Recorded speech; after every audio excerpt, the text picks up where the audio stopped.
ஏங்க இந்தியா பாகிஸ்தான் வாரு நின்னது காரணம் டொனால்ட் ட்ரம்ப்போ இல்ல ரஷ்யா அதிபரோ கிடையாதுங்க, நம்ம ஊரு தளபதிங்க. நாட்டின் இன்றைய முதல்வரே, நாளைய முதல்வரே, ஏன் தமிழ்நாட்டின் நிரந்தர முதல்வரான எங்கள் தெய்வமே. அவரு இல்லங்க, இந்த ஓஜி தளபதியான நம்ம டிஎம்கே தலைவர் ஸ்டாலின்ங்க.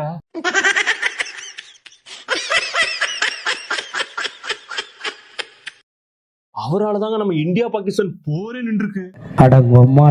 என்ன ப்ரௌட் மூமெண்ட்ல இந்த இந்தியா பாகிஸ்தான் போர் நின்னது காரணமே நான் தான். டெத் போனவர் சொல்லியிருக்காரு. அது என்ன கன்றாவி காரணம்னு கொஞ்சம் பாத்துட்டாங்க. நன்றாக யோசித்து பாருங்கள். இந்த சண்டை நடந்து கொண்டிருக்கிறது. ஒட்டுமொத்தமாக முன்னாள் ராணுவர்கள், மாணவர்கள், பொதுமக்கள் அனைவரையும் இணைத்து ஒரு 5 கிலோமீட்டர் தூரத்துக்கு ஒரு பேரணியை நடத்துகிறார். பேரணி முடிவதற்கு முன்பாகவே போர் நிறுத்தம் அறிவித்து விட்டார்கள். புரிந்து கொள்ளுங்கள், தளபதியுடைய சாதனையில் இதுவும் ஒன்று. மோத்தா உன்னை பெத்தாளா இல்ல யானை கக்குச்சாடா? இல்ல லூசான்னு கேக்குறேன். கண்ணாடி திருப்பினா எப்படி பாட்ட போவாங்க? உங்க டேலக்கே உங்களுக்கு பொருந்துமே சார், நீங்க இப்படி உருட்டுறீங்களே. அதாவது இன்டர்நேஷனல் லெவல்ல மீட்டிங் பண்ணி கூட நிக்காத போரு நம்ம ஸ்டாலின் அவர் வந்து லைட்டா, அதாவது கூட்டத்தை கூடி போராட்டம் கூட பண்ணல, லைட்டா வாக் தானே பண்ணிருக்காரு ரோட்ல. அது மேல கட்ட பறகுது, கொட்ட தெரிக்குது. ஸ்டாலின் கிளம்பிட்டாரா, தமிழ்நாடு இன்னொரு தமிழ்நாடு சீமை கிளம்பிட்டாரு, உடனே போர் நிப்பாட்டு, தீவிரவாதிகள் ஆளி போ போ. சிச்சோ அவரா பயங்கரமானவராச்சே, அவர்ல கொஞ்சம் ஜாக்கிரதையா இருங்கப்பா. அந்த லெவலுக்கு இறங்கி போர நிப்பாட்டாங்களாங்க. இது சாதனையில இதுவும் ஒண்ணா, தளபதியோட சாதனையில இதுவும் ஒண்ணுன்னு இந்த இவர் உருட்டிட்டு இருக்காரு. நம்ம நல்ல வேலை படிச்சுட்டோங்க. காமராஜரோ அம்பேத்கரோ இருந்தனால நம்மளாம் படிச்சாச்சு, நம்ம மட்டும் படிக்கணும்னு நினைச்சவங்களேன். இந்த வீடியோல நம்ம என்ன பார்க்க போறோம் அப்படின்னா, டிஎம்கே ட்ரால் தாங்க பார்க்க போறோம். அதாவது எல்லா கட்சி ட்ரால் நம்ம போட்டோம், அதனால இந்த கட்சி ட்ராலும் போடுறோம். அதனால எந்த கட்சியுமே டென்ஷன் ஆகாதீங்க. என்னென்ன குறைகள் இருக்கோ அதை மட்டும் தாங்க சொல்றோம், மத்தபடி யாரையும் பர்சனலா ஒண்ணும் தாக்கல. சாமி உன்னை பத்தி எனக்கு தெரியும். ஓகே வாங்க வீடியோக்குள்ள போலாம். சார், அமைச்சர் உதயநிதி ஸ்டாலின் துணை முதலமைச்சராகணும்னு பல்வேறு கோரிக்கைகள் வலுத்திருக்கு. முதலமைச்சர் பரிசீலிப்பாரா? வலுத்திருக்கு தவிர பழுத்து இல்லைன்னா. இந்த வீடியோ பாத்தீங்கன்னா, ஹலோ என்னடா சொல்ற, டாப் சீக்ரெட்டா, தாத்தாவே தாக்கப்பட்டாரா, திருட்டு ரயில் ஸ்டோரியா? சம ஸ்டோரியா சார் அது. ஆனா பேர் சொன்னா நான் மாட்டிக்கிட்டோம்டா. இன்டெரக்டா போலாங்கறியா? ஓகேடா ஓகே மக்களே, இது நான் சொல்றதை விட இன்டெரக்டாவே நான் உங்கள்ட்ட சொல்றேன்.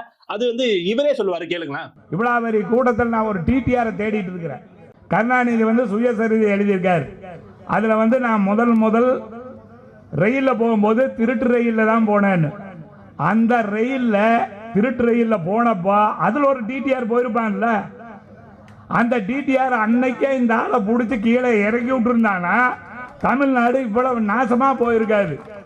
அந்த ஆளை தேடிட்டு இருக்கிறேன், அந்த ஆள் சிக்க மாட்டாங்கிறது எனக்கு நல்லா தெரியும். கேட்டீங்கல்ல, நான் கூட டிடிஆர் நினைக்கும் போது நான் சூப்பர் ஸ்டார் ரஜினிகாந்த் அவர்கிட்ட போயிட்டேன்.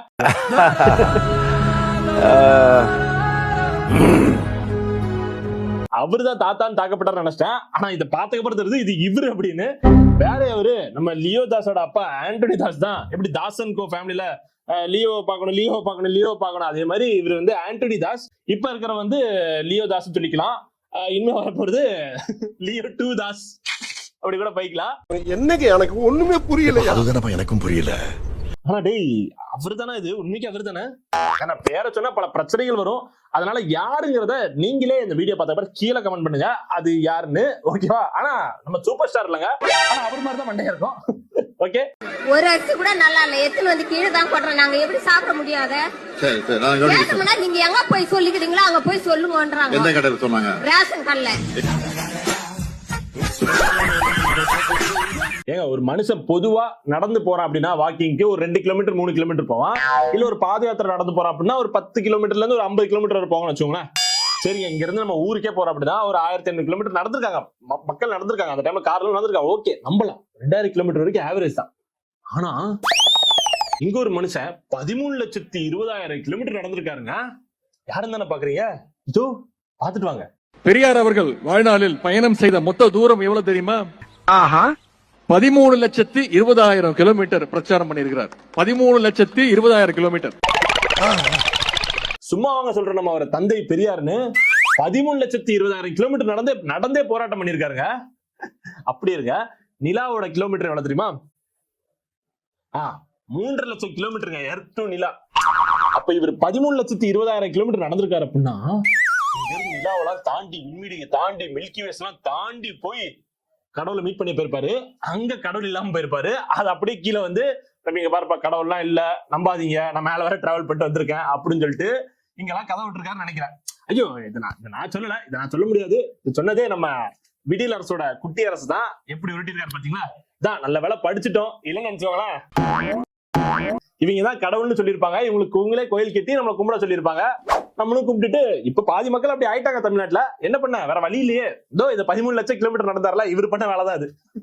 எப்படிலாம் உருட்டுறாங்கடா டே. எர்த்து கிலோமீட்டர் ஏதோ 40,000 கிலோமீட்டர் தான் சொல்லி பேசிட்டு இருக்காங்க. ஆனா இவர் 13 லட்சம் கிலோமீட்டர் எங்க போயிருப்பாருன்னு தெரியல. சர்ச் பண்ணி நீங்க ஏதாவது இருந்தா கீழே கமெண்ட்ல சொல்லுங்க மக்களே.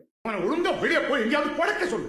என்ன புடுங்கிட்டாங்க இவ்வளவு விரக்தி அவனுக்கு, இவ்வளவு கோபம் அவனுக்கு, என்ன வேணுமா அவனுக்கு?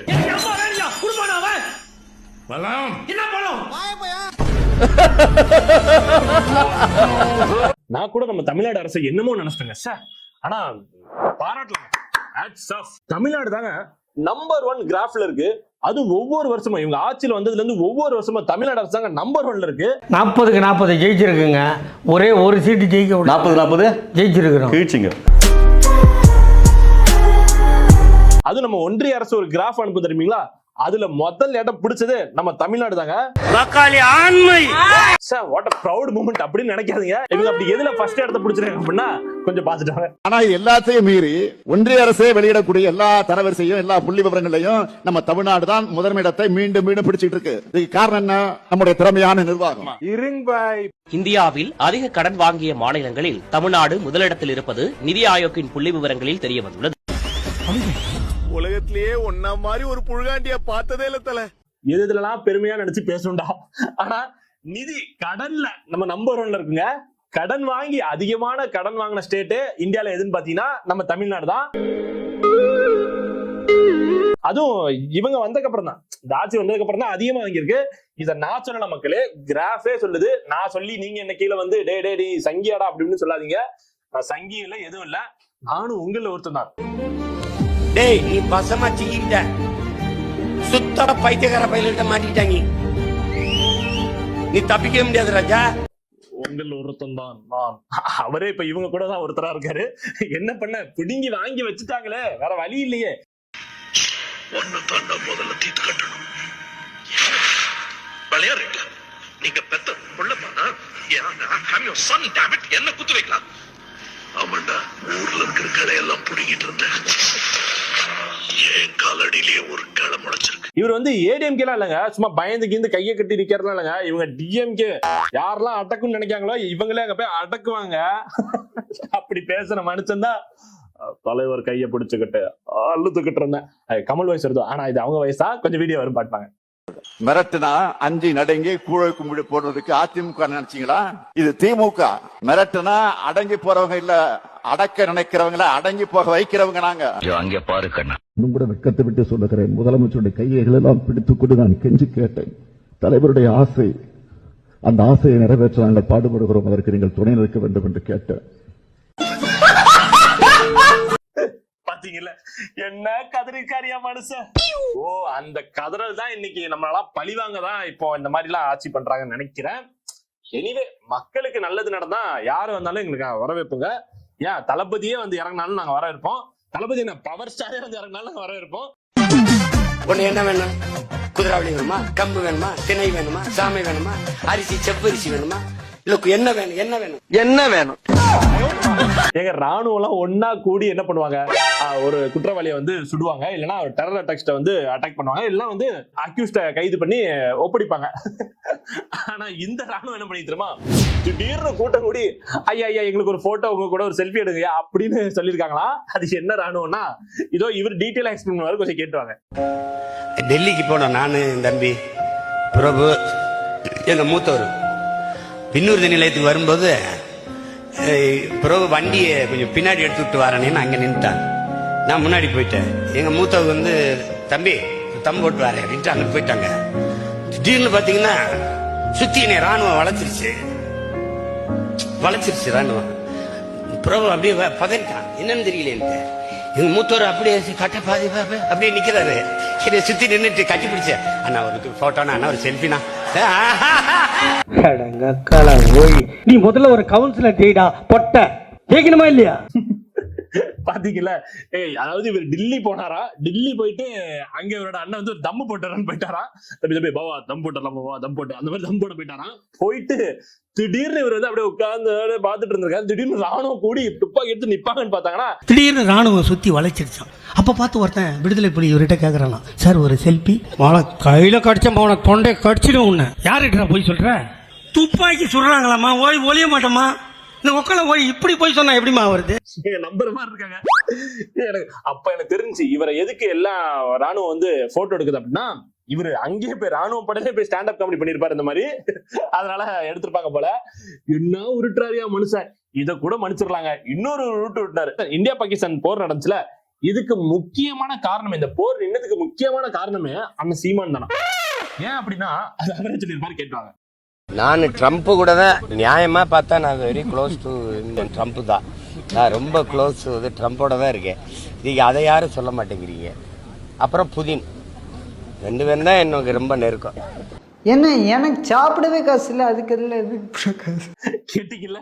அதாவது இவருக்கு க்ளோஸ் டு ஃப்ரெண்டா, அதாவது யாரு டொனால்ட் ட்ரம்ப் ரஷ்யாவோட அதிபர், இவரோட க்ளோசஸ்ட் ஃப்ரெண்டா. லைட்டா போன் கூட மெசேஜ் போட்டுருக்காங்க, சார் ரொம்ப டிஸ்டர்பா இருக்கு, வெட்டி சவுண்ட் ரொம்ப கேக்குது, பாம் சவுண்ட் ரொம்ப கேக்குது, நம்மளால தூங்க முடியல, போற நிப்பாட்டிருக்க சார் அப்படின்னு மெசேஜ் போட்டுருக்காரு. அங்கிருந்து ஓகே சேமா அப்படின்னு போட்டு ஓகே பண்ணி மறுநாளே போற நிப்பாட்டுருச்சு. எவ்வளவு கேஷுவலா உருட்டுறாரு பாருங்க. என்ன உருட்டுங்க. யோ வேணாம் விடுங்க. என்ன பண்ண, கொஞ்சம் அரசியல் தலைவரா இருக்கீங்க, கொஞ்சம் மெச்சூரிட்டியா பேசுறது நல்லா இருக்கும். கதை நீ அலான்ஸ்ல பூந்து அடிக்கிறா, கதை நீ ஓகேன்னு பூந்து அடிக்கிறா. ஓகே சேர்ற முடிச்சுக்கலாம்டா. அவரை பத்தி பேசாம போயிட்டு அவரா, ஐயோ அவர் அடிச்சாலே நம்மள புழக்கிறானுங்க. சரி அடிச்சுட்டு போவோம், ஏன்னா பொலிட்டிக்கல் வந்துட்டார்ல, அடிக்காம எப்படி. அரசியல குதிச்சிருக்கேன்டா, அரசியல குதிச்சிருக்கேன். வேற யாரு எனக்கு ரொம்ப க்ளோஸ் டு ஆட்டால அண்ணன் விஜய் அவர்கள் தான். ஒண்ணு இல்லங்க, அவரோட ரொம்ப தீவிர ரசிகர் வந்து இப்போ தொண்டரா மாறிட்டாரு. அவர் என்ன சொல்லியிருக்காரு அப்படின்னா, கேட்டுவாங்க. அண்ணன் வந்து 68 படம் நடிச்சிருக்காருன்னா 68 படத்துக்கும் ஒரு 1000 புத்தகங்களுக்கு சமம் அது. சரி, ஒரு 1000 புத்தகங்களுக்கு சமம் அது. 68 பிலிமும் மொத்தமாவே ஒரு காவிய புக்காங்க. அதை எடுத்து எல்லாம் படிச்சீங்கன்னு நினைச்சோங்களேன், லைஃபுக்கு தேவையான அவ்வளவு ஸ்பிரிச்சுவலிட்டி எல்லாமே இருக்குன்னு அப்படி உருட்டி இருக்காரு. அதுல ஒரு புக்ல உள்ள அத்தியாயம் தான் இந்த சீன். அந்த சீனை பாத்துட்டு வாங்க. ரொம்ப அனுபவிச்சு நடிச்ச படம் இது. படம்னு சொல்ல போனா ரசிகன்ல அதுல ஒரு எனக்கு ரொம்ப பிடிச்ச ஒரு சீன் இருக்கு. அதாவது பொண்ணு நினைச்சு மாமியாருக்கு வந்து பாத்ரூம்ல சோப் போட்டு அது ரொம்ப அனுபவிச்சு ரொம்ப இன்ட்ரெஸ்ட் எடுத்து பண்ணேன். தியேட்டர்லயும் நல்ல ரசிச்சாங்க. இதுவும் அண்ணனோட ஒரு புக்ல உள்ள ஒரு காவியம் தான். இதே படிச்சு ஃபாலோ பண்ணி அண்ணனை மாதிரி ஆக ட்ரை பண்ணுங்க. ஓகே, எல்லாரும் முன்னாடி ரொம்ப அசிங்கமாயிடுச்சு. சோ எனிவே இந்த வீடியோ ஃபன்னு தாங்க. சோ நீங்க யாருமே ஃபுல் வீடியோ பார்க்காம என்ன வந்து கீழே கதறக்கன்னு கடிச்சிட்டு இருக்கீங்க.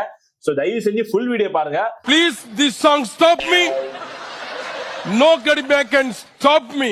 அட்லீஸ்ட் ஒரு பாக்குற ஒரு 5000-10,000 பேர்ல இருந்து ஒரு 100 பேராவது கடைசியில பாத்தீங்கன்னா எனக்கு ரொம்ப சந்தோஷமா இருக்கும். ஏன் அப்படின்னா அந்த 100 பேர் மீதி உள்ள பேர்த்த வந்து கொஞ்சம் சொல்லலாம்ல, சார் சார் ஃபுல் வீடியோ பாருங்க சார், பார்த்தாதான் சார் தெரியும். நீங்க திடீர்னு போட்டு அடின்னு அடிச்சிடுறீங்க, மனசு ரொம்ப கஷ்டமா இருக்கு. அது இல்லாம ரொம்ப எங்க ஃபேமிலில உள்ள எங்க ஃபேமிலியெல்லாம் எடுத்து கிளிக்கிறீங்க. கெட்ட கெட்ட வார்த்தையில காதெல்லாம் கருகிற மாதிரி திட்டுறாங்கடா, எவ்வளவு டீப்பா போறாங்க. அதனால ரொம்ப கஷ்டமா இருக்கு சார். சோ கொஞ்சம் ஃபுல் வீடியோ பாருங்க. இதுல யாரையுமே பயாஸா பேசல, எல்லாத்துக்குமே அவங்களோட மிஸ்டேக்கா தான் எடுத்து நாங்க ட்ராலா பண்றோம். உங்களுக்கு பிடிச்சிருந்தா கீழே எஸ்ன்னு போடுங்க, இல்லை அப்படின்னா நோட் போடுங்க. Okay, until then bye, see you, Tata.